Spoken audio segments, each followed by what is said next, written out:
नमस्कार, स्वागत है आपका डीवी स्टडी पॉइंट जीके में। तो चलिए हम लोग हिस्ट्री का जो सीरीज चल रहा है उसको आगे बढ़ाते हुए आज हम लोग देखेंगे प्रश्न आपको 1857 के विद्रोह का एमसीक्यू का डिटेल के साथ। ठीक है, आइए हम लोग चलते हैं प्रश्न की ओर।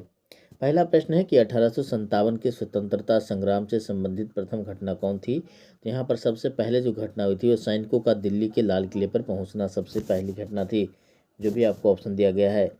तो चलिए यहाँ हम लोग डिटेल देखते हैं। देखिए 10 मई 1857 को मेरठ के भारतीय सैनिकों ने विद्रोह कर अपने साथियों के साथ दिल्ली की ओर प्रस्थान किया।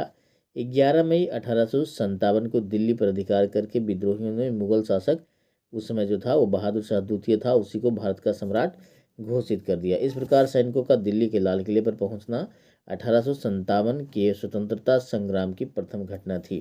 ठीक है, यहाँ पर ये डेट जरूर याद रखिएगा। ठीक है, 10 मई 1857 का विद्रोह जो है मेरठ में शुरू हुआ था। इस चीज़ को आपको ध्यान रखना है क्योंकि ऐसा प्रश्न पूछ लिया जाता है। ठीक है, अब यहाँ पर देखिए नेक्स्ट प्रश्न है कि मंगल पांडे कहाँ के विप्लव से संबंधित थे। तो देखिए मेरठ नहीं यहाँ पर आंसर होगा, ध्यान रखिएगा, यहाँ पर आंसर बैरकपुर हो जाएगा। ठीक है, 1857 की क्रांति की बात होगी तब मेरठ होगा, लेकिन मंगल पांडे से संबंधित प्रश्न जो आएगा वो बैरकपुर में जो है वो यहाँ से वो विप्लव शुरू किए थे। यहाँ पर आप इसका डिटेल देख सकते हैं। मंगल पांडे जो थे वो 29 मार्च 1857 को जो है अपने एक सीनियर अधिकारी को गोली मार दिए थे। अब ये देखिए कौन से रेजिमेंट के थे, तो 34वीं इन्फेंट्री रेजिमेंट के थे। लेफ्टिनेंट बाग और लेफ्टिनेंट जनरल हिरोन की हत्या कर दी। 8 अप्रैल 1857 को एक सैन्य अदालत के निर्णय के बाद मंगल पांडे को फांसी की सजा दी गई। मंगल पांडे तत्कालीन गाजीपुर वर्तमान बलिया जिले के रहने वाले थे। नेक्स्ट क्वेश्चन देखते हैं हम लोग कि 1857 के विद्रोह के समय भारत का गवर्नर जनरल कौन था। राइट आंसर है आपको लॉर्ड कैनिंग। यहाँ पर इसका डिटेल देख लेते हैं कि 1857 के विद्रोह के समय लॉर्ड कैनिंग, ठीक है, इसका आप देख लीजिएगा, कार्यकाल 1856 से 62 रहा है। भारत के गवर्नर जनरल थे लॉर्ड कैनिंग ने इंडियन हाईकोर्ट एक्ट द्वारा बम्बई, कलकत्ता तथा मद्रास में उच्च न्यायालय की स्थापना कर दी। ठीक है, ये सब जो भी काम हुआ था याद रखिएगा। यहाँ पर ये देखिए अंतिम गवर्नर जनरल था भारत का और भारत का प्रथम वायसराय था। ठीक है, 1856 में ये जो है इस अधिनियम को, पुनर्विवाह अधिनियम को लागू किया था। ठीक है, चलिए यहाँ नेक्स्ट क्वेश्चन देखते हैं कि झांसी जो है वहाँ की रानी थी लक्ष्मीबाई। ठीक है, लखनऊ की बात करते हैं, मतलब वहाँ 1857 के जो विद्रोह के नेता थे उसकी चर्चा की गई है। फिर आप देखिए लखनऊ में जो नेता थे वो थी आपको बेगम हजरत महल थी।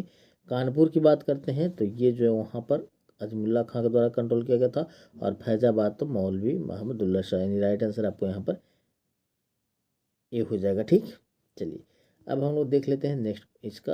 अच्छा डिटेल क्या देखिएगा तो हम लोग देख ही लिए यहाँ पर। ठीक है, यहाँ पर देखिए झांसी विद्रोह का, वहाँ पर देखिए अंग्रेज की तरफ से जनरल हीरो था, यहाँ कैंपबेल था, यहाँ कॉलिन कैंपबेल था, यहाँ कर्नल नील था। ये चीज़ का ध्यान रखिएगा। नेक्स्ट क्वेश्चन आपका है कि व्यक्तिगत का सिद्धांत किससे संबंधित है। तो ये आपको लॉर्ड डलहौजी के द्वारा शुरू किया गया था। इस सिद्धांत में होता क्या था देख लीजिए यहाँ पर डिटेल में। देखिए व्यक्तिगत का सिद्धांत या राज हड़प की नीति, इसी को बोलते हैं। ये लॉर्ड डलहौजी के द्वारा शुरू किया गया था। ठीक है, इस नीति के अनुसार अंग्रेजों की अनुमति के बिना कोई भी भारतीय रजवाड़ा अपना उत्तराधिकारी गोद नहीं ले सकता था। सहमति प्राप्त न होने की स्थिति में उसे ब्रिटिश राज में विलय कर लिया जाता था। व्यक्तिगत सिद्धांत के द्वारा विलय किए गए राज्य देखिए सबसे पहले सतारा, फिर 48 में, जयपुर 49 में, झांसी 1853 में, नागपुर 1854 में। ये चीज़ को ध्यान रखिएगा क्योंकि कभी कभी श्रेणी वाइज भी पूछ देता है। नेक्स्ट क्वेश्चन हम लोग देख लेते हैं कि 1857 की क्रांति में बिहार में विद्रोह का प्रमुख केंद्र कौन रहा। राइट आंसर आपको जगदीशपुर हो जाएगा। 1857 के विद्रोह में 15 जुलाई 1857 से 20 जनवरी 1858 के मध्य जगदीशपुर, जो कि आरा के पास है, ठीक है, आरा बिहार, विद्रोह का प्रमुख केंद्र था। यहाँ जमींदार कुंवर सिंह ने वृद्धावस्था में विद्रोह का नेतृत्व किया। उन्होंने विद्रोह का पताका रोहतास, मिर्जापुर, रीवा, बांदा तथा लखनऊ तक फहराया। कुंवर सिंह को बिहार का शेर कहा जाता है तथा ये छापामार युद्ध में कुशल थे। इस विद्रोह को विलियम टेलर एवं मेजर बिसेंट ने समाप्त किया। नेक्स्ट प्रश्न है 1857 के बरेली विद्रोह का नेता कौन था। राइट आंसर है खान बहादुर खान। बरेली में खान बहादुर खान ने 1857 के विद्रोह का नेतृत्व किया और स्वयं को नवाब घोषित कर दिया। मुगल सम्राट बहादुर शाह द्वितीय ने खान बहादुर को वायसराय के पद पर नियुक्त किया था।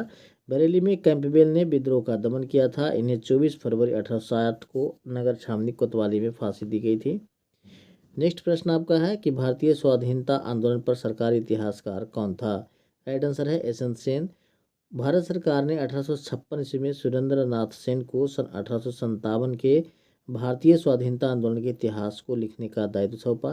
देखिए इस संदर्भ में लिखी गई उसका नाम है 1857। एशियन सेन के द्वारा जो है 1857 का विद्रोह बताया गया कि धार्मिक आंदोलन से शुरू हुआ, लेकिन जो है समापन स्वतंत्रता संग्राम से हुआ। ठीक, नेक्स्ट प्रश्न हम लोग देख लेते हैं, निम्न में से कौन 1857 के विद्रोह में अंग्रेजों का कट्टर दुश्मन था? राइट आंसर है मौलवी अहमदुल्ला शाह। फैजाबाद उत्तर प्रदेश में 1857 के विद्रोह को मौलवी अहमदुल्ला ने नेतृत्व प्रदान किया। अहमदुल्ला के विषय में अंग्रेजों ने कहा है कि वे अदम्य साहस के गुणों से परिपूर्ण और दृढ़ संकल्प तथा विद्रोहियों में सर्वोत्तम सैनिक है। अहमदुल्ला की गतिविधियों से अंग्रेज इतने चिंतित थे कि उन्होंने इन्हें पकड़ने के लिए 50,000 रुपये का नगद इनाम घोषित किया। नेक्स्ट प्रश्न है, प्रसिद्ध उर्दू शायर मिर्जा गालिब का मूल निवास कहाँ था? राइट आंसर है आगरा। 27 दिसंबर 1796 को आगरा में उर्दू शायर मिर्जा गालिब का जन्म हुआ। मिर्जा गालिब 1857 ईस्वी के विद्रोह के प्रत्यक्षदर्शियों में से एक थे। इनको उर्दू भाषा का सर्वकालिक महान शायर माना जाता है और फारसी कविता के प्रभाव को हिंदुस्तानी भाषा में लोकप्रिय बनाने का श्रेय भी इनको दिया जाता है। 15 फरवरी 1869 को मिर्जा गालिब की दिल्ली में मृत्यु हो गई।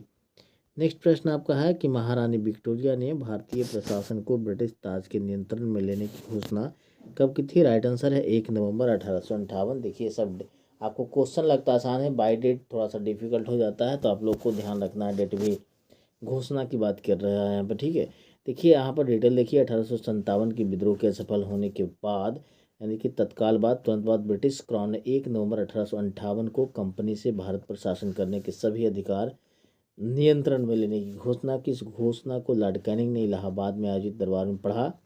इस घोषणा के द्वारा भारत में कंपनी के शासन को समाप्त कर दिया गया था। भारत शासन सीधे क्राउन के अधीन कर दिया गया। नेक्स्ट प्रश्न है, निम्नलिखित में से असम में 1857 की क्रांति का नेता कौन थे? राइट आंसर है दीवान मनीराम दत्त। असम में 1857 के विद्रोह की शुरुआत वहां के दीवान मनीराम दत्त ने की थी तथा वहां के अंतिम राजा के पोते कंदपेश्वर सिंह को राजा घोषित कर दिया गया, किंतु यह विद्रोह भी सफल नहीं हुआ और दीवान मनीराम दत्त को कलकत्ता में फांसी दे दी गई। नेक्स्ट प्रश्न देखते हैं हम लोग, 1857 के स्वतंत्रता संग्राम में किस राजवंश ने अंग्रेजों की सर्वाधिक सहायता की थी? राइट आंसर सिंधिया यानी कि ग्वालियर के सिंधिया। 1857 ईस्वी के विद्रोह का स्वरूप मुख्यतः सामंतवादी था, जिसमें कुछ राष्ट्रवाद के तत्व विद्यमान थे। अवध, रोहिलखंड तथा अन्य उत्तर भारतीय के सामंतवादी तत्वों ने ब्रिटिश साम्राज्य के प्रति विद्रोह का नेतृत्व किया, जबकि पटियाला, जिंद, ग्वालियर तथा हैदराबाद रियासतों ने ब्रिटिश साम्राज्य का साथ दिया। कैनिंग यहाँ पर ध्यान रखिएगा कि किस किस ने साथ दिया है। पटियाला, जिंद, ग्वालियर तथा हैदराबाद रियासतों ने ब्रिटिश साम्राज्य का साथ दिया। कैनिंग ने इनके विषय में कहा, यदि सिंधिया विद्रोह में सम्मिलित हो जाए तो मुझे कल ही बोरिया बिस्तर समेट कर वापस जाना होगा। किसने कहा था? तो कैनिंग ने कहा था। इस चीज़ को भी आपको ध्यान रखना होगा। तो ये था आज का इंपॉर्टेंट वीडियो। यदि आपको वीडियो अच्छा लगा तो वीडियो को लाइक कीजिए, चैनल को सब्सक्राइब करके बेल बटन दबाना ना भूलें, ताकि इस तरह का इंपॉर्टेंट वीडियो आपको मिलता रहे। तब तक के लिए थैंक यू, जय हिंद।